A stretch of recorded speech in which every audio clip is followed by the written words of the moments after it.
na to. Tama. Tignan mo nga naman ang mga delegates ng Miss Earth 2018. Oh. Magandang hapon mga kapuso! Nag-enjoy ba kayo? Ayan. O sa mga Bisaya diha, kasi mga Bisaya, hi! Sa mga taga Dumaguete, hello kaninyong tanan. That's right. Anyway, we have a special guest, of course, the Miss Earth. Ato pong pambato sa Miss Earth.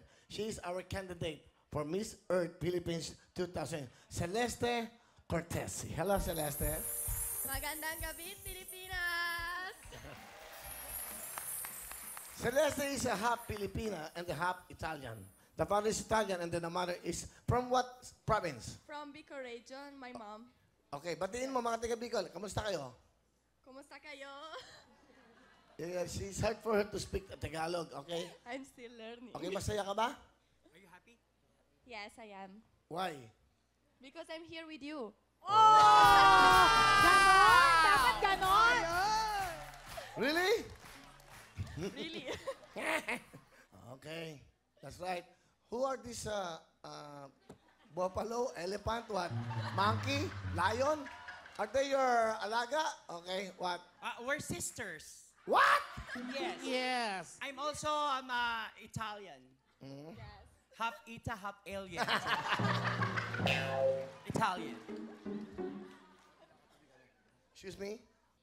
Ayan, ganda. Oh, beautiful lady. Beautiful, ha? Beautiful. Okay. All right. Okay. Do you have a boyfriend? I don't have. Oh. And why is that? I Because don't- you are very pretty. Thank you so much. Is it your choice or karma? Huy! Sobra ka naman. I think it's karma. I think so. Kinama. Remember a while ago we talked and you tell me you don't like Filipino to be your boyfriend, but this time you've changed your mind because you saw someone. Is that true? Is that Yes. Yes. You saw this guy? He saw me. Really? But you know, you have to give a chance to the Filipinos. You know, Yes. for me, of course, the Filipino guy is the most caring person in the world. Yes. Filipinos, very generous with love. Gentleman. Gentleman. Those are the and big, with a big heart. Ah.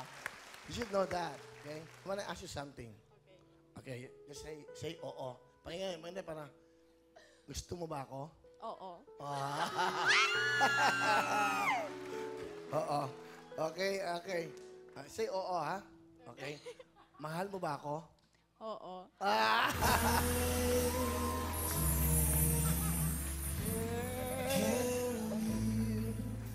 Okay. Sige.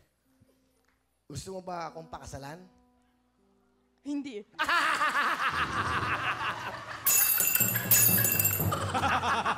Marunong pala to. Alam mo, marunong ako dyan. What did you say? What? Oo, sorry. Hindi. Alam ko, okay na eh. Mag-propose na sana ako eh. If she said that, yes, I wanna marry you, I asked her, do you wanna marry me in Tagalog? Gusto mo ba akong pangalan? You know what she said? No. I brought a engagement ring here in my pocket. And I already brought a priest. Everything. But you know what? Actually, your mother is here, surprise. Yeah, because we talk about our future. Oh, wow.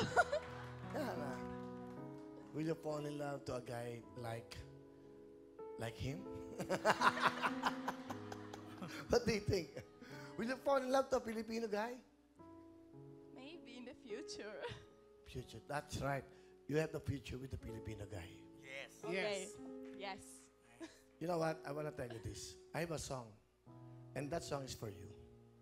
You know what song is that? No, I don't know. Ikaw na nga.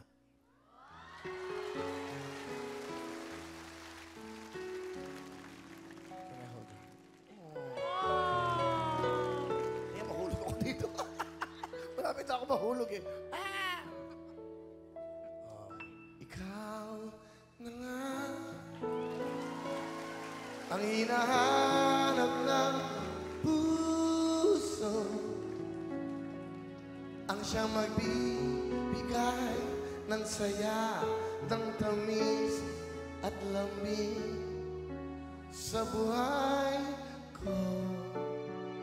Wow. Ikaw na nga ang bawat panaginip ko.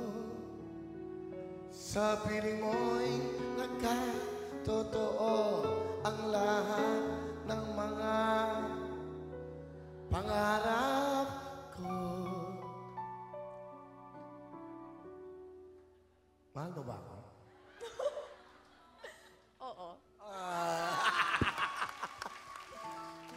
Ikaw na nga ito. Oh, di ba? Thank you very much. You're so nice. Can I have a kiss? Okay. Okay. Be careful. Don't you do that to me. Filipinos are not just like that, ha? Please, okay? Applause for Celeste. Thank you, Celeste. Thank you.